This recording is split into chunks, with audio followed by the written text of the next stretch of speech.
Call center për të shitur drogë. Arestohen dhe dënohen 2 shqiptarët në Angli.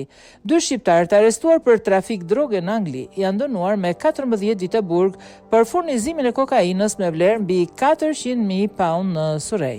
Mediat e huaj raportojnë se Miriam Kastrati, 35 vjeç, u dënua me 6 vite 3 muaj burg, ndërsa Mario Dilaj, 24 vjeç, u dënua me 8 vjet burg. Hetimi nisi në 5 shtator 2024, kur oficerët ekzekutuan një urdhër kontrolli në një adresë në Dartford, e cila përdorej nga 2 të akuzuarit si qendërthirrjesh call center për furnizimin me kokainë në Surrey. Gjatë ekzekutimit të urdhrit, oficerët e kapën Miriam Kastrati në flagrancë në një tavolinë të improvizuar duke përpazare droge dhe duke komunikuar me klientët.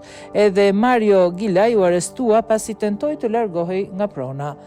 Hetimet e mëtejshme zbuluan se 2 shqiptarët ishin përgjegjës për furnizimin e rreth 4 kg kokainë në Surrey në periudhën korrik-shtator 2024 me një vlerë të përgjithshme prej 413.000 pound. Dokumentat dhe të dhënat digjitale zbuluan lidhjen e tyre të ngushtë me trafikun e drogës në rajon.